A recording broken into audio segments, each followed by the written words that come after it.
बहुत शुक्रिया कॉमरेड वर्षा। मैं माफ़ी चाहूँगी, मुझे बांग्ला नहीं आती है, अगर आती तो ये दिन और ज़्यादा खूबसूरत होता, लेकिन जो भी भाषा आती है उसमें मैं कोशिश करूँगी कि मैं आपसे कम्युनिकेट कर पाऊँ। पहली बात तो आप सबको मेरी ओर से बहुत बहुत क्रांतिकारी सलाम, सिर्फ इसलिए नहीं क्योंकि आज आप यहाँ पे मौजूद हैं, बल्कि इसलिए क्योंकि 20 तारीख को जब आपने मुझे, मेरे दोस्तों को, मेरे साथियों को दिल्ली की सड़कों पे घसीटते हुए देखा, तो 24 तारीख को आपने कोलकाता को जाम करके रख दिया। आपको बहुत बहुत सलाम।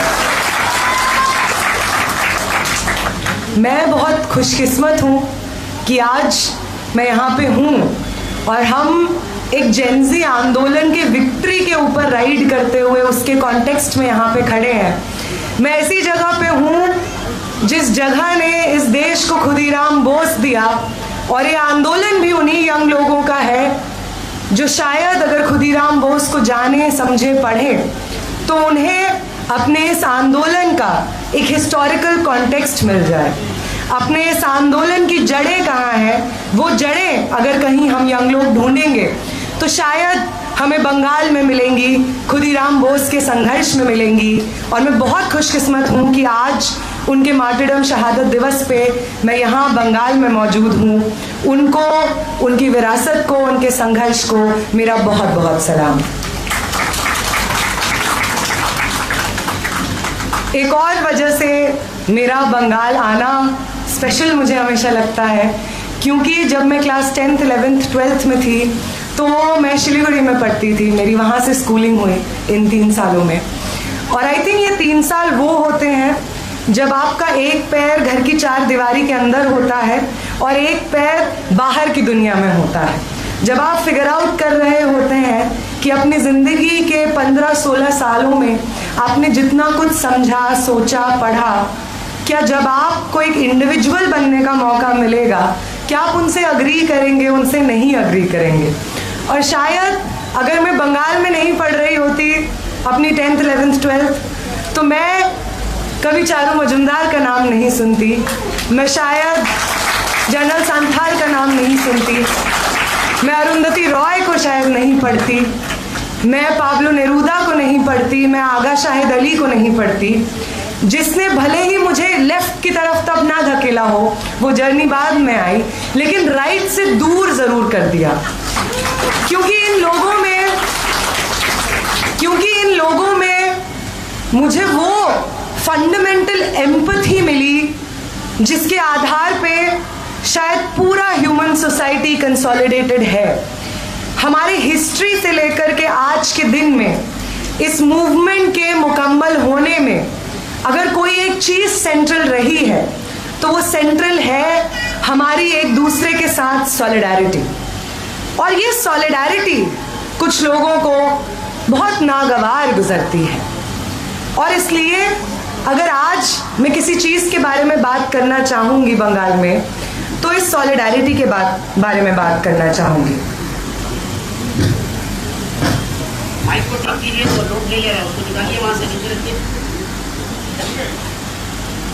आई थिंक बंगाल के राजनीतिक परिप्रेक्ष्य में पिछले कुछ महीने जो हुआ वो हम सबके लिए बहुत शॉकिंग था, बहुत कई मायने में डिसअपॉइंटिंग था, और एक तरीके से इस बात का प्रूफ था कि जमहूरियत, लोकतंत्र, डेमोक्रेसी के अंदर जो सड़न है वो कितनी गहरी है। और ये लड़ाई और ये डिसअपॉइंटमेंट, मान लीजिए, सिर्फ एक इलेक्टोरल आउटकम का डिफीट नहीं था, ये इस चीज का डिफीट था कि हमारे देश में जो राजनीति 1 दशक से ऊपर हो गया है, चल रही है, उस राजनीति जमीन जिसने इस देश को समय समय पे सोशल जस्टिस, जेंडर जस्टिस सिखाया, वो समाज का पहिया जो कहीं फंस के रह गया था, उस पहिए को आगे धकेलने में बंगाल के कई सोशल रिफॉर्मर्स का हाथ रहा। और उस बंगाल ने एक ऐसी राजनीति को चुना जिसका काम जिसका पॉलिटिकल एजेंडा इस देश को वापस अंधेरे में धकेल देने का रहा है, ये चीज़ देख करके हम में से बहुत सारे लोगों को बहुत निराशा हुई। लेकिन हम समझ सकते हैं कि आप लोगों ने पिछले कई सालों का पॉलिटिकल फ्रस्ट्रेशन से, पॉलिटिकल डिसअपॉइंटमेंट से शायद ये स्टेप लिया। लेकिन अगर आज हमें बंगाल को, इस देश को रीइन्वेंट करना है, तो भाजपा वो रास्ता कभी नहीं हो सकता है। हमारी तमाम फ्रस्ट्रेशंस, हमारी तमाम डिसअपॉइंटमेंट्स का कंक्लूजन बंगाल में लड़े गए ऐतिहासिक जन आंदोलनों का कंक्लूजन भाजपा का चयन कभी नहीं हो सकता है। आज जब मैं यहाँ पे आई तो एसएफआई के साथियों ने मुझे रविंद्रनाथ टैगोर की एक कविता गिफ्ट की। आई थिंक अगर मेरी कोई अर्लीस्ट मेमोरी है इस दुनिया को एक क्लियर शब्दों में एक्सप्रेस कर पाने की, तो शायद वो मुझे इस कविता से मिलती है, where the mind is without fear। और अगर हम ये बात कर रहे हैं कि इतना बड़ा आंदोलन हुआ, लगभग 2 महीने ये आंदोलन चला, जिसमें कोलकाता के जेनजी ने, यंग लोगों ने, स्टूडेंट्स ने शिरकत की, देश भर के स्टूडेंट्स ने शिरकत की। और इस मूवमेंट का हासिल सिर्फ ये नहीं रहा कि एक निकम्मा शिक्षा मंत्री सत्ता से बेदखल हो गया। इस मूवमेंट का हासिल ये था कि वो लोग जो अपना 56 इंच का सीना देश की जनता के सामने लेकर के खड़े हो जाते हैं और खुद को डेमोक्रेटिक अकाउंटेबिलिटी से परे बताते हैं, जब हम यूनाइटेड होते हैं, इस देश के लोग यूनाइटेड होते हैं, तो उस 56 इंच के सीने पे कदम रखते हुए अपने हक और अधिकार छीनते हैं हम। ये एस्टैब्लिश किया इस मूवमेंट ने, ये एस्टैब्लिश किया गया कि चाहे आप आरएसएस बीजेपी के मशीनरी का एक असेंशियल और इनडिस्पेंसेबल हिस्सा क्यों ना हो, अगर आप जनता की अदालत में दोषी पाए जाएंगे तो जनता अपना फैसला सुनाएगी और आपको सत्ता से बेदखल करेगी।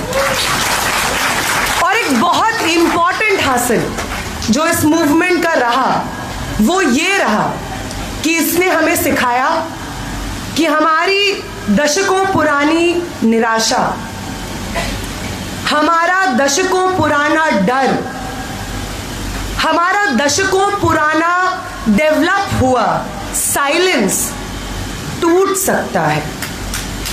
इस मूवमेंट ने हमें सिखाया कि अगर हम एक साथ मिलके लड़ें तो वो ताकत जो किसी के सामने ना झुकने का दम भरती है, जो media, election commission, ED, CBI, parliament, her machinery, her institution of democracy को ध्वस्त करके अपनी जेब में रखे हुई है, उस ताकत को झुकाया जा सकता है।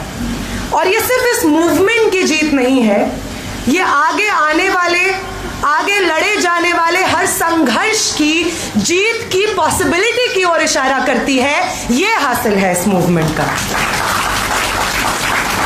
और इसलिए बंगाल के कॉन्टेक्स्ट में इस मूवमेंट में बात करना मेरी खुशकिस्मती है। जिस नफरत की आग में इस देश को झोंका जा चुका है, उस नफरत की आग से जो बचा कुचा लोकतंत्र है, जो बचा कुचा संविधान है, उसे समेट करके एक नया देश बनाना होगा हमें आज।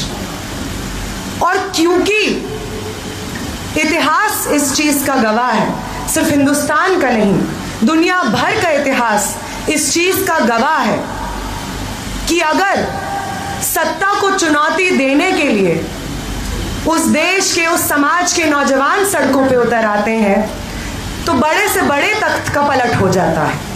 तो ये historic responsibility that we have to build our nation anew, It's not a burden on us young people. We take this responsibility with pride. We are honored that this responsibility is on our shoulders.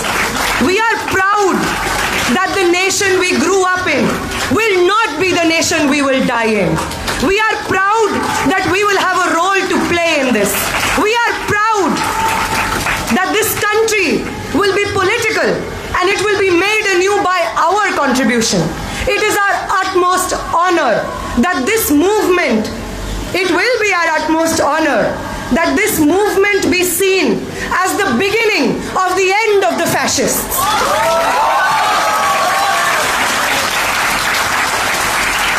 हमारे लिए इससे ज्यादा कोई गर्व की बात नहीं हो सकती है कि ये मूवमेंट फांसीवादी ताकतों के अंत के शुरुआत के रूप में इस पूरे इतिहास में, हिंदुस्तान के, दुनिया के इतिहास में याद रखा जाए। इससे बड़ी गर्व की बात हमारे लिए कुछ नहीं होगी। लेकिन करना क्या है? इस देश को नया बनाना कैसे है? I think I would resort to Rabindranath Tagore on that when he says,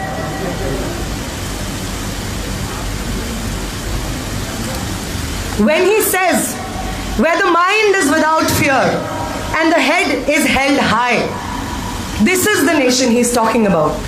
He means कि जब हम सड़क पे बाहर निकले और कोई थिएटर ग्रुप किसी आदाब नाम का प्ले परफॉर्म कर रहा हो तो उसके ऊपर कोई बजरंग दल हमला ना कर पाए, क्योंकि खौफ ना हो हमारे अंदर। उसका मतलब है कि कोई आरजीकर जैसी घटना इस देश में होने ना पाए और इस देश की महिलाएं, इस समाज की महिलाएं आधी रात में, सुबह सवेरे कहीं भी कुछ भी पहन के कभी भी निकल पाए, इसकी बात करते हैं वो। Where knowledge is free, where the world has not been broken up into fragments by narrow domestic walls, वो कहते हैं कि जहां खुद को एजुकेट करना, समाज के बारे में जानना, इसकी कोई शर्त ना हो। वो कहते हैं ऐसे समाज को रचना है, ऐसे देश को रचना है जहां पे 8000 सरकारी स्कूल बंद ना किए जाएं और जो पॉलिटिकल पार्टी, जो बीजेपी उन स्कूलों को वापस लाने के पॉलिटिकल प्रॉमिस से आती है, वो सत्ता में आने के बाद 3 महीने तक उन स्कूलों का जिक्र नहीं करती है। ऐसे देश को खत्म करना है जहां पे ये पॉसिबिलिटी होगी। उस पॉसिबिलिटी को खत्म करना है कि एसएससी के जो टीचर्स अपना संघर्ष एक लंबे समय से लड़ रहे हैं और पॉलिटिकल पावर में ना रहने के वक्त आप उनको सॉलिडारिटी देते हैं और पॉलिटिकल पावर में आने के बाद आप उनके ऊपर लाठीचार्ज करते हैं, स्टेट रिप्रेशन करते हैं, ये ना हो पाए किसी देश में, किसी समाज में। ये सपना है, ये देश बनाना है हमें। Where words come out from the depth of truth, जहां पे जब आप अपना टीवी स्क्रीन खोलिए, अपने अखबार खोलिए, तो वहां पे आपको अपनी कहानियां मिले, ना कि नागपुर से रिलीज हुआ प्रोपेगेंडा मिले। इस देश को बनाना है हमें, इस समाज को बनाना है हमें।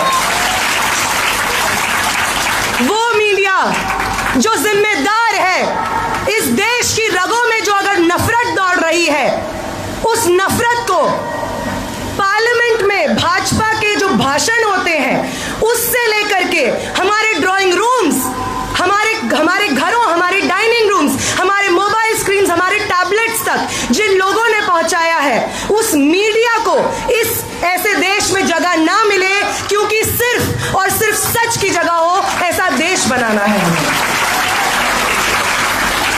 Where tireless striving stretches its arms towards perfection, जहां पे जिस देश के, जिस समाज के नौजवानों को, छात्रों को इस चीज का भरोसा हो कि ना सिर्फ उनकी मेहनत का मतलब ये होगा, उनकी पढ़ाई का, उनकी प्रेपरेशन का, उनकी तैयारी का सिर्फ ये मतलब होगा कि वो कोई एग्जाम क्रैक कर ले जाएंगे, कोई नौकरी लग जाएगी, बल्कि उसका ये मतलब होगा कि जिस परिवार में, जिस जद्दोजहद में उनके परिवार ने उन्हें पढ़ाया, बड़ा किया, उनकी पढ़ाई के बाद वो तमाम परिस्थितियां बदल जाएंगी, क्योंकि अगली वाली जो जनरेशन होगी वो पढ़ लेगी, वो लिख लेगी, वो एक नया समाज की कल्पना अपने अंदर और समाज में स्थापित कर पाएगी। ऐसा देश, ऐसा समाज बनाना है हमें।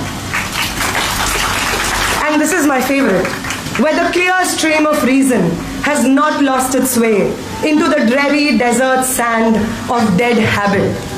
वो तमाम चीजें जो इस समाज में आज भी बोझ की तरह हमारे कंधे पे बैठी हुई हैं और समाज को आगे नहीं बढ़ने दे रही हैं, उन तमाम चीजों को पीछे छोड़ते हुए जो नए समाज में नई आज़ादी, नई महत्वाकांक्षाएं, नए समाज की कल्पना होगी, उस समाज की तरफ बढ़ना होगा। क्योंकि जैसा मोहन भागवत का एक इंटरव्यू है कि वो एक यंग जेनजी को सडनली सत्ता को ये मालूम चला है कि वो जेनजी के बीच में, एक बहुत बड़े डेमोग्राफिक के बीच में बहुत अनपॉपुलर है, तो सब लोग इंस्टाग्राम रील्स बना रहे हैं, वार्तालाप कर रहे हैं। ऐसी ही एक वार्तालाप मोहन भागवत एक यंग पर्सन से करते हैं और उन्हें कहते हैं कि जब हम तुम्हारी उम्र के थे ना, तो तब हम अपने से बड़ों से जवाब नहीं मांगते थे, वो जो कहते थे वो मान लेते थे। इस तरीके की समझदारी कि जस्ट बिकॉज कुछ है, सिस्टम अगर ऐसा चलता आ रहा है तो ऐसा ही चलता रहे, इन तमाम समझदारियों को, समाज की बन गई कॉमन सेंस को पीछे छोड़ते हुए ये कहा जाए कि भले ही धर्मेंद्र प्रधान हमारे बुजुर्ग हैं, लेकिन अगर बुजुर्ग सही काम नहीं कर रहे हैं तो उनका भी इस्तीफा मांगा जाएगा। ऐसे देश को स्थापित करना है हमें, ऐसे देश को स्थापित करना है जहां पे 17 साल का वेदांत जब अपनी 12वीं का आंसर शीट दिखा करके बोले कि इतना मिसमैनेजमेंट है कि ये आंसर शीट जो मेरे नाम से इवैल्यूएट हुई है, ये मेरी आंसर शीट ही नहीं है, तो कोई उसको पाकिस्तानी बोले तो 4 लोग कन्विंस ना हो जाए, क्योंकि समाज का क्रिटिकल थिंकिंग इतना नीचे गिर चुका है कि 17 साल के बच्चों को अपने सरकार के मिसमैनेजमेंट पे पाकिस्तानी बोलना मुमकिन हो चुका है। इस समाज से पीछे छुड़ाना है हमें, इस समाज को मिट्टी में मिलाना है हमको और एक नया समाज बनाना है हमें।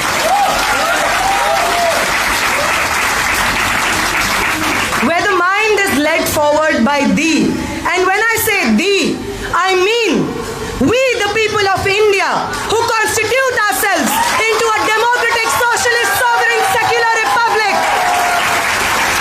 We mean we the people of India, where the mind is led forward by thee, we are the thee. Into ever-widening thought and action, into that heaven of freedom. My dear comrades, my dear friends, let this country, let Bengal awake. Thank you so much.